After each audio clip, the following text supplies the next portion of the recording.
Materi yang akan saya jelaskan yaitu tauhid dan jenis-jenisnya.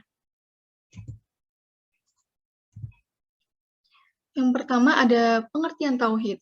Tauhid berasal dari kata wahada, ya wahidu, tauhidan, yang artinya mengesahkan.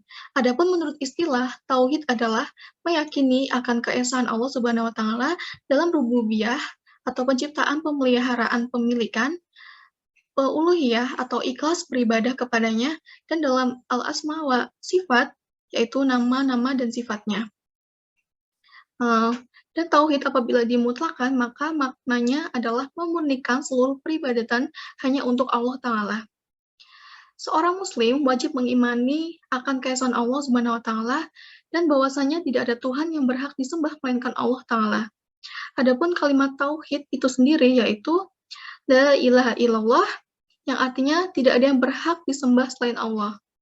Di dalam Al-Quran, Allah Ta'ala berfirman, dan Tuhan kamu adalah Tuhan yang Maha Esa, tidak ada Tuhan selain Dia yang Maha Pengasih, Maha Penyayang.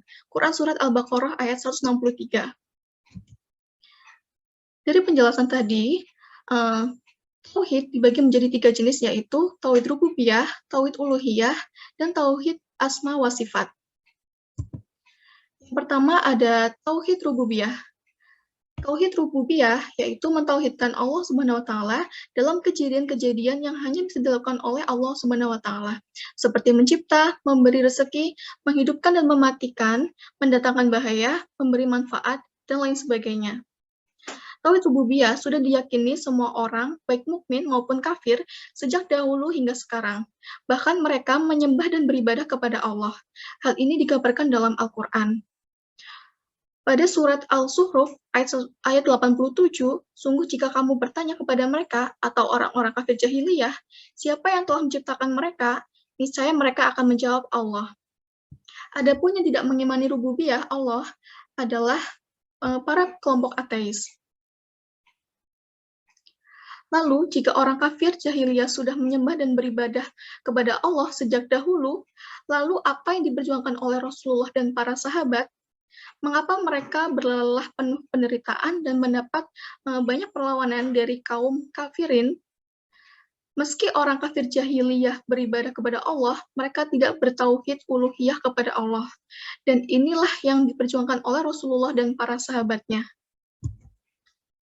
Tauhid uluhiyah yaitu mentauhidkan Allah dalam segala bentuk peribadatan baik yang zahir maupun yang batin, seperti sholat, puasa, zakat, haji, doa, nazar, sembelihan, berharap, cemas, takut, dan sebagainya yang termasuk jenis-jenis peribadatan.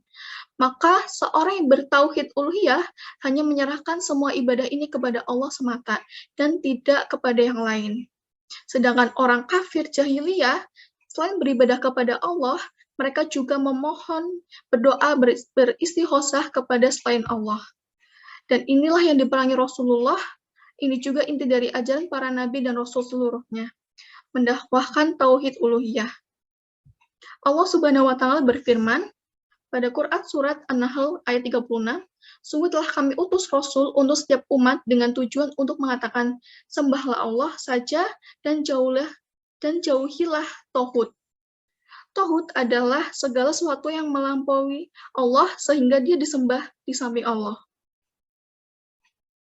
Menurut Syekh Dr. Salih Al-Fauzan, beliau berkata, dari 3 bagian tauhid ini, yang paling ditekankan adalah tauhid uluhiyah. Karena ini adalah misi dakwah para rasul, dan alasan diturunkannya kitab-kitab suci, dan alasan ditegakkannya jihad di jalan Allah. Semua itu adalah agar hanya Allah yang disembah, dan agar penghambaan kepada selainnya ditinggalkan. Yang terakhir adalah tauhid asma wa sifat, yaitu mentauhidkan Allah Subhanahu wa taala dalam penetapan nama dan sifat Allah tanpa mentakwil atau takwil, memisahkan atau tamsil, menanyakan bagaimananya atau takyif, dan meniadakan atau taktil dari nama dan sifat yang telah ditetapkan tersebut. Hal ini pula harus disertai dengan meniadakan kekurangan-kekurangan dan aib-aib yang ditiadakan oleh Allah terhadap dirinya, dan apa yang ditiadakan oleh Rasulullah SAW, karena Allah Ta'ala sesungguhnya maha sempurna dan sangat jauh dari aib ataupun kekurangan. Allah telah berfirman di dalam Al-Quran, Hanya milik Allah Asmaul Husna, maka berdoalah kepadanya dengan menyebut Asmaul Husna itu dan tinggalkan orang-orang yang menyimpang dari kebenaran dalam nama-namanya, nanti mereka akan mendapat balasan terhadap apa yang telah mereka kerjakan. Quran Surat Al-A'raf ayat 180. Pada Quran Surat Asyura ayat 11, tidak ada satupun yang serupa dengan dia dan dialah yang maha mendengar lagi maha melihat. Sekian dari penjelasan saya. Apabila terdapat kesalahan dari penjelasan yang telah saya jelaskan, saya mohon maaf. Wassalamualaikum warahmatullahi wabarakatuh.